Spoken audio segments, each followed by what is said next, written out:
உலக மக்கள் அனைவருக்கும் வணக்கம். இப்போ இந்த வீடியோவில் என்ன பார்க்க போகிறோம்னா, ஆல்ரெடி நான் வந்து ஒரு வீடியோ போட்டிருக்கேன். டாக்டர் ஜெயலலிதா அம்மா மரணம் தொடர்பான வீடியோ ஒன்று போட்டிருந்தேன். அது வந்து பார்த்துருந்தீங்க. சில பேர் கமெண்ட் பண்ணியிருந்தீங்க. கமெண்ட் பண்ணவங்களுக்கு நன்றி. வீடியோ லைக் பண்ணியிருந்தீங்க அந்த வீடியோவை, அவங்களுக்கு நன்றி. இப்போ இந்த வீடியோவில் சில கொஸ்டின் நான் கேட்குறேன், சில கேள்விகள் எழுப்புகிறேன். அதுக்கும் நீங்கள் எல்லாம் பதில் சொல்லுங்கள், கமெண்ட் பண்ணுங்கள். முடிஞ்சால் இந்த வீடியோவாவது வைரல் ஆக்குங்க. ஏன்னா அந்த வீடியோ வந்து ஏன்னா நம்ம இதெல்லாம் வந்து முன்னாடியே இந்த வீடியோலாம் போட்டிருக்கணும். ஆனால் வந்து அப்போ வீடியோ போடலை. ஏன்னா இது வரைக்கும் இவங்க எந்த நடவடிக்கையுமே எடுக்கலை. அதனால தான் நான் இப்போ திடீர்னு எனக்கு ஒரு வீடியோ போடணும்னு தோணுச்சு. முதல்லாம் வந்து நான் வீடியோ போடணும்னு நினைக்கும் போது எனக்கு வந்து அப்போ வந்து எனக்கு கொஞ்சம் எதுக்கு நம்ம ஆரம்பத்தில் வீடியோ போட்டிருந்தா பயங்கர சர்ச்சையாக இருக்கும். அதனால் வந்து நான் ஆரம்பத்தில் வீடியோ போடலை. அப்போ அந்த காலகட்டத்தில் 2017 வந்து 2016 டிசம்பர் 5 தான் அம்மா இருந்தாங்க. அப்போல்லாம் என்கிட்ட யூடியூப் சேனலே கிடையாது. நான் 2022 தான் யூடியூப் சேனலே ஆரம்பித்தேன். அப்போ பேசியிருந்தா அது பயங்கர வைரல் ஆகிருக்கும். இப்போ நான் எனக்கு சில கேள்விகள் கேட்கணும்னு தோணுது. இந்த வீடியோவை பார்த்தாலுமே இந்த குற்றம் செய்தவர்களுக்கு வந்து இப்பயுமே கொஞ்சம் ஷாக்காக தான் இருக்கும். எப்படியும் யூடியூப் சேனல்ஸ் எல்லாம் வந்து அரசாங்கம் வந்து கண்காணிச்சுட்டு தான் இருப்பாங்க. ஸோ அதனால் வந்து இப்போ நான் சில கேள்விகள் கேட்குறேன். ஜெயலலிதா அம்மா வந்து 2016 செப்டம்பர் 22 தான் வந்து இங்கே கொண்டு போனாங்க, அப்போலோ மருத்துவமனைக்கு நைட்டு.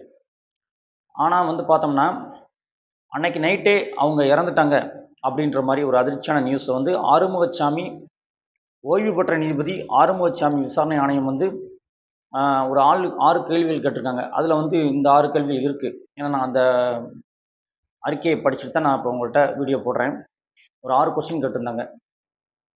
அதாவது வந்து ஜெயலலிதா அம்மா வந்து இறந்தது செப்டம்பர் 22 நைட்டே, மருத்துவமனைக்கு கொண்டு போன அன்னைக்கு நைட்டே இறந்துட்டாரா அப்படின்னு சொல்லி கொஸ்டின் கேட்டிருந்தாங்க. அது யார் கேட்டிருந்தாங்கன்னா, ஜெயலலிதா அம்மா இருக்காங்க இல்லையா, அவங்களுடைய அம்மா இருப்பாங்க. அவங்க அம்மாவும் இன்னொருத்தவங்க கேஎஸ் கீதான்னு ஒருத்தர் இருப்பாங்க. அவங்க அம்மாவும் வந்து நல்ல தோழிகள். ஸோ அந்த ஜெயலலிதா அம்மாவுடைய தோழி இருப்பாங்க இல்லையா, அவங்களுடைய பொண்ணு கேஎஸ் கீதான்றவங்க கொஸ்டின் கேட்டு நீதிமன்றத்தில் பொதுநல வழக்கு ஒன்று போட்டிருந்தாங்க. அதை வந்து நீதிமன்றம் தள்ளுபடி செஞ்சுட்டாங்க. அவங்க என்ன கொஸ்டின் கேட்டிருந்தாங்கன்னா, செப்டம்பர் 22 2016 ஜெயலலிதா அம்மா, முதலமைச்சர் ஜெயலலிதா அம்மா மருத்துவமனைக்கு கொண்டு சென்ற அன்னைக்கே இறந்துட்டாரா அப்படின்ற கொஸ்டின் அவங்க கேட்டிருந்தாங்க. அதுக்கு வந்து அவங்க ஒரு வழக்கு தொடுத்திருந்தாங்க நீதிமன்றத்தில். மனு தாக்கல் பண்ணும்போது அந்த மனுவை வந்து தள்ளுபடி பண்ணிட்டாங்க. அப்போ வந்து அதுக்கப்புறம் தான் இந்த ஆறுமுகசாமி விசாரணை ஆணையம், ஓய்வு பெற்ற நீதிபதி ஐயா ஆறுமுகசாமி விசாரணை ஆணையம் அமைக்கப்பட்டது. 2வது கொஸ்டின் என்ன கேட்குறாங்கன்னா, ஃபர்ஸ்ட் கொஸ்டின் அன்னைக்கு நைட்டே இறந்துட்டாங்கன்னு. 2வது கொஸ்டின் என்னன்னு பார்த்தீங்கன்னா, அவங்களுக்கு வந்து இந்த ஜெயலலிதா அம்மாவுக்கு வந்து என்ன நோயின்றதை அவங்க வந்து தெளிவாகவே சொல்லலை. என்ன நோயின்றதை தெளிவாகவே சொல்லலை. லேசான காய்ச்சல்ன்றாங்க, நீர்ச்சத்து குறைபாடுன்றாங்க. இதெல்லாம் நம்புற மாதிரி கிடையாது. 1.5 மாதமாக காய்ச்சடிக்கும் அப்படின்றதையும் அந்த ஆறுமுகசாமி விசாரணை ஆணையம் வந்து கேட்டிருக்காங்க கேள்வி. ஸோ டாக்டர்ஸ் எல்லாம் விசாரிக்கணும், அப்போலோ டாக்டர் அப்படிலாம். அதே மாதிரி வந்து பார்த்தோம்னா, இன்னொன்று வந்து இந்த கன்னத்தில் வந்து மார்ஃபிங் பண்ணியிருந்தாங்க. அது எதற்காக மார்ஃபிங் பண்ணுறாங்கன்னா, இந்த இறந்து போனவங்களோட உடலை வந்து பதப்படுத்துறதுக்காக தான் மார்ஃபிங் பண்ணுவாங்க. ஸோ வந்து அதுக்காக அவங்க முன்னாடியே ஜெயலலிதா அம்மா இறந்துட்டாங்களா, அந்த செப்டம்பர் 22 இறந்துட்டாங்களா, இவங்க எல்லாம் ட்ராமா பண்ணிக்கிட்டு 75 நாள் ட்ராமா பண்ணாங்களா, கூட இருந்தவங்கலாம் மத்திய அரசுக்கு உடந்தையாக இருந்துச்சா, அப்புறம் ஒவ்வொரு அரசியல் தலைவராக போய் சந்திச்சுட்டு எல்லாம் ரெடி பண்ணி வச்சுட்டு அம்மாவோட உடம்பை வந்து இதே அம்மா சொல்லும் போதே வருத்தமாக இருக்குது. அன்னைக்கு காலகட்டத்தில் தமிழ்நாடே அழுதது. அப்போ அம்மா வீடியோ நீங்கள் இப்போ கூட நீங்கள் ஒரு தினத்தந்தி இல்லை புதிய தலைமுறை சேனலில் நீங்கள் யூடியூப்பில் போட்டு அடிச்சு பாருங்கள். அம்மாவுடைய மரண வீடியோ பார்க்கும்போது உங்களுக்குள்ள ஒரு வருத்தம் வரும். அந்த கன்னத்தில் ஒரு 4 புள்ளி இருந்திருக்கும், கவனிச்சிங்களா? அது உடலை வந்து பதப்படுத்தக்கூடிய ஒரு சிகிச்சை முறை அப்படின்னு சில டாக்டர் கேட்கும்போது அவங்க சொல்கிறாங்க. இது எதற்காக செஞ்சாங்க? ஏன்னா நீங்கள் ஒரே டிசம்பர் 5 இறக்குறாங்க, அவங்க தான் அவ்வளோதான். உடனே வந்து நீங்கள் பொதுமக்கள் பார்வைக்கு அஞ்சலி செலுத்த வைக்கிறாங்க, அப்புறம் உடனே அடக்கம் பண்ணிடுறாங்க. அப்புறம் எதுக்கு மார்ஃபிங் பண்ணணும், என்ன காரணம்? அப்போ முன்னாடி இறந்துட்டாங்களா, அந்த கொஸ்டினை கேட்டிருக்காங்க ஓய்வு பெற்ற நீதிபதி ஐயா ஆறுமுகசாமி ஆணையம் கேட்டிருக்காங்க. அதே மாதிரி வந்து பார்த்தோம்னா, 6 கேள்வியில இப்போ 3 கேள்வி கேட்டேன். அதே மாரி வந்து பார்த்தோம்னா, அதிமுகவுடைய முக்கிய பொறுப்பாளர் ஒருத்தர் இருக்காரு. பிஹெச் பாண்டியன். அவரு கொஸ்டின் கேட்டிருக்காரு 2016ல. அம்மா இறந்த கொஞ்ச நாள் கழிச்சு ஒரு கொஸ்டின் கேட்டிருக்காரு. என்ன கொஸ்டின் கேட்டிருக்காருன்னா, ஆ செப்டம்பர் 22ஆம் தேதி இரவு வந்து போயஸ் கார்டன்ல வந்து வாக்குவாதம், காரசார வாக்குவாதம் கேட்டிருக்கு சத்தம். பலமா கேட்டிருக்கு ஜெயலலிதா அம்மாவோட சத்தம். ஆ அந்த அதுக்கப்புறம் வந்து பார்த்தா அன்னைக்கு நைட் அம்மா ஆஸ்பத்திரி போயிருக்காங்க. அப்போ அவங்கள யாராவது புடிச்சு தள்ளி விட்டாங்களா? என்ன வாக்குவாதம் நடந்தது? ஏன்னா வந்து இந்த கொஸ்டின்ஸ்லாம் வந்து நீ அன்னைக்கு கேட்டிருக்கலாம்ல அப்படின்னு சொல்றீங்க. ஆனா இப்போ கேட்குறோம்னா, இந்த நியாயம் இன்னும் கிடைக்கல. அதுக்கு வந்து அம்மாவுடைய மரணத்துக்கு இன்னும் வந்து ஒரு மர்மமாவே இருக்கு. இந்த உண்மைய வெளிய கொண்டு வரணுமா இல்லையா? தப்பு செஞ்சவங்க யாரா இருந்தாலும் ஆ உண்மைய வெளிய கொண்டு வரணும்ல. அதுக்காக தான் கேட்கிறேன். அப்ப செப்டம்பர் 22ஆம் தேதி நைட்டு பாய்ஸ் கார்டன்ல சத்தம் கேட்டிருக்கு. அம்மாவோட பாதுகாவலர்கள் எங்க போனாங்க? அப்ப எல்லாம் திட்டமிட்டு செய்யப்பட்டதா? தமிழ்நாடு போலீஸ் அன்னைக்கு தூங்கிருச்சா? ஒரு மாநில முதலமைச்சருக்கே பாதுகாப்பு இல்லையா? செப்டம்பர் 22ஆம் தேதி 2016ஆம் ஆண்டு. அப்ப மத்திய அரசோட சப்போர்ட்டோட நீங்க நான் ஏற்கனவே கேட்ட மாரி அந்த கமாண்டோஸ் Z+3 பாதுகாப்பு, கருப்பு பூனை படையும் சொல்லுவாங்க உங்க அம்மாவுக்கு பாதுகாப்பா. எத்தனை கமாண்டோஸ் இருந்தாங்க ஃபயர் கன்னோட, துப்பாக்கியோட இருந்தாங்க அவங்க. அவங்கெல்லாம் எப்படி அம்மாவுக்கான பாதுகாப்பை அவங்க கொடுக்காம தவறுனாங்க? அப்போ இது மத்திய அரசுக்கு தெரிஞ்சு தானே இந்த இது மரணம் நடந்திருக்கு, இந்த கொலை அப்படின்னு கூட சொல்லலாம். செப்டம்பர் 24 நைட்டு என்ன சத்தம் கேட்டுச்சு, அம்மாவை யாருன்னு தள்ளி விட்டார்களா அப்படின்ற சந்தேகத்தை எழுப்புவது பிஹெச் பாண்டியன். சரிங்களா? அடுத்து வந்து பார்த்தீங்கன்னா, அம்மாவுக்கு வந்து லண்டன்லேருந்து ஒரு டாக்டர் வந்தார். அவர் ஏதோ ஒன்று பண்ணார். அதாவது நோய் தொற்று இருக்குது, ஏதோ ஒரு தீவிர நோய் தொற்று ஒன்று இருக்குது, அதுக்கு சிகிச்சை கொடுக்க வரோம் அப்படின்னு சொன்னார். அம்மாவோட உடல் உறுப்புகள்லாம் செயல் வந்து போச்சு அப்படி இப்படின்னாரு. காய்ச்சல்னு சொன்னீங்க, 1.5 மாசமாக காய்ச்சல், நீச்சத்து குறைபாடுனீங்க.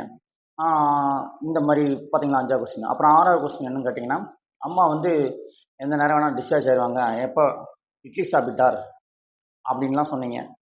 எந்த நேரம் வேணால் டிஸ்சார்ஜ் ஆயிடுவாங்க, வீட்டுக்கு வந்துடுவாங்கன்னு அப்போலோ டாக்டர் பிரதாப் ரெட்டி இருக்கார் இல்லையா, அவரு சொல்லிட்டு இருந்தார். இப்படி வந்து சில சந்தேகங்கள் இருக்குது. 6 கொஸ்டின்ஸ் சந்தேகங்கள் இருக்குது. இதுக்கெலாம் வந்து என்னன்னு பதில் சொல்லணும் அப்படின்னு நான் சொல்லிக்கிறேன். அதே மாதிரி எனக்கு ஒரு சந்தேகம் இருக்குது. என்னென்னு கேட்டிங்கன்னா, அம்மா வந்து நல்லா ஹைட்டானவங்க. அந்த இது பார்த்தீங்கன்னா, நீங்கள் அந்த காணொளி அவங்களுடைய மரணமான அந்த காணொளி வச்சுருந்தாங்க இல்லையா, பொதுமக்களுக்கு அஞ்சலி செலுத்த வரும். அப்போ அதை பார்த்தீங்கன்னா உங்களுக்கு தெரியும். அதில் வந்து பார்த்தீங்கன்னா, அந்த கால்கள் வந்து பார்த்தோம்னா, அம்மாவுடைய கால்கள் வெட்டி எடுக்கப்பட்டதா? அப்படின்றதையும் சிலர் பொதுமக்கள் பேசிக்கிட்டு இருந்தாங்க. ஏன்னா வந்து நான் டிவி பார்க்கும்போது அதான் கேட்டேன். இன்னொன்று வந்து அம்மாவுடைய மரணத்தில் நான் யார் யாரை விசாரிக்கணும்னு சொல்லியிருந்தேன், டாக்டர் விஜயபாஸ்கரை விசாரிக்கணும்னு சொல்லியிருந்தேன், சுகாதாரத்துறை அமைச்சர் டாக்டர் விஜயபாஸ்கர். அப்புறம் பார்த்தா சுகாதாரத்துறை செயலாளர் ராதாகிருஷ்ணன், இவரை விசாரிக்கணும்னு சொல்லியிருந்தேன். தலைமைச் செயலாளர் செக்ரட்டரி ஆஃபீஸில் இருக்கக்கூடிய இவர் யார், ராம் மோகன ராவ், அவரையும் விசாரிக்கணும்னு சொல்லியிருந்தேன்.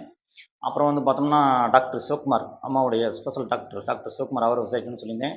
அப்புறம் அப்போலோ ஓனர் பிரதாப் ரெட்டி, அவரை விசாரிக்கணும். அவங்களெல்லாம் இன்னும் விசாரிக்கவே இல்லை. ஓபிஎஸ் ஐயாவை மட்டும்தான் விசாரிச்சிருக்காங்க. அவர் வந்து சில கேள்விகளுக்கு பதிலளிச்சிருப்பார் போல தெரியுது. ஆனால் 78 முறை தெரியாதுன்ற வார்த்தையை தான் சொல்லியிருக்காரு. அதைத்தான் ஆறுமுகசாமி விசாரணை ஆணையம் சொல்லியிருக்காங்க. ஏன்னா அவரையே சந்திக்க விடலை உள்ள. யார் உள்ள விடலை? சசிகலா அம்மா விடலை. ஸோ விகே சசிகலா அம்மா இருக்காங்க இல்லையா, அவங்களையும் விசாரிக்கணும். இப்போ நான் சொன்னேன் யார் யாரை விசாரிக்கணும்னு சொன்னேன் இல்லையா, ஒரு 6 பேரை விசாரிக்க வேண்டியது இருக்குது. அதில் அப்போலோ டாக்டர் 2 பேர் இருக்காங்க, அவங்களையும் சேர்த்தா ஒரு 8 பேரை விசாரிக்க வேண்டியிருக்கு. இன்னும் 8 பேரை சரியாக விசாரிக்கலை. விசாரித்தா உண்மை வெளியே வரும். ஏன் மு க ஸ்டாலின் ஐயா வந்து நீங்கள் என்ன சொன்னீங்க, நான் ஆட்சிக்கு வந்த உடனே எனக்கும் அம்மாவுக்கும் ஜெயலலிதா அம்மாவுக்கும், ஜெயலலிதா அம்மையாரும் அவர் அடிக்கடி, ஜெயலலிதா அம்மையாருக்கும் என்னதான் அரசியலில் முரண்பாடு இருந்தாலும் நான் சும்மா விட மாட்டேன். இறந்தது சாதாரண மனிதன் இல்லை, மாநில முதலமைச்சர். கண்டிப்பாக நான் ஆட்சிக்கு வந்தோடனே அந்த ஆறுமுகசாமி விசாரணை ஆணையம் அறிக்கையை தாக்கல் பண்ணி முடித்தோடனே அதில் இருக்க குற்றவாளிகளுக்கெல்லாம் நான் வந்து கண்டிப்பான முறையில் தண்டனை வாங்கி கொடுப்பேன். அதில் இருக்க உண்மைத்தன்மையை நான் வெளியே கொண்டு வருவேன். அப்படி இப்படின்னு நம்ம தேர்தல் பிரச்சாரத்தில் வந்து 2021 நம்ம ஸ்டாலின் ஐயா சொன்னார். அவரும் அதே மாதிரி ஜெயிச்சார். மக்களோட அனுதாபத்தினால ஜெயிச்சார். 1000 ரூபா தாரேன்னு சொல்லி ஜெயிச்சார். இன்னொன்று ஜெயலலிதான்ற மிகப்பெரிய ஆளுமை இல்லாமல் இருந்ததுனால தான் அவர் சிஎம்மாகவே இன்னைக்கு இருக்கார். அம்மாவால் தான் நீங்கள் சிஎம்மாக இருக்கீங்க ஸ்டாலின் ஐயா. தயவு செஞ்சு அம்மா வழக்கை வந்து நீங்கள் தான் முடிச்சு வைக்கணும். ஆறுமுகசாமி ஐயா விசாரணை ஆணையம் என்ன கொடுத்துருக்காங்க, ரிப்போர்ட் உங்கள்கிட்ட தான் கொடுத்துருக்காங்க. இப்போ நான் கேட்டிருக்க கொஸ்டின்ஸ்லாம் ஆமாம். அதனால் வந்துட்டு நீங்கள் வந்து இந்த உண்மையெல்லாம் வெளியே கொண்டு வரணும்னு சொல்லி முதலமைச்சருக்கு நெருக்கடி நான் கொடுக்குறேன் இந்த வீடியோ வழியாக. இதை பார்த்துட்டு முதலமைச்சர் நல்ல ஒரு முடிவு எடுப்பார் அப்படின்னு நான் நினைக்கிறேன். அதே மாதிரி பார்த்தோன்னா அம்மா என்ன உயில் எழுதி வச்சாங்க, கட்சிக்கு வாரிசு யார், இதெல்லாம் எதுவுமே தெரியல. மத்திய அரசுக்கு இந்த கொலையில் வந்து தொடர்பு உண்டு, இந்த மரணத்தில் தொடர்பு உண்டு. ஸோ இதை வந்து மக்களுக்கு என்ன நடந்ததுன்ற உண்மையை தெளிவுபடுத்துங்கள் அப்படின்னு நான் தமிழக அரசாங்கம், தமிழ்நாடு முதலமைச்சரை கேட்டுக்கிறேன். அடுத்த காணொளியில் சந்திப்போம் மக்களே. நன்றி, வணக்கம். அதனால் குற்றம் செஞ்சவங்க வந்து என்னைக்கா இருந்தாலும் அதற்குரிய உண்மை வெளியில் வரும். அதனால் நான் இப்போ கொஸ்டின் கேட்டேன், ஒரு 6 கொஸ்டின்.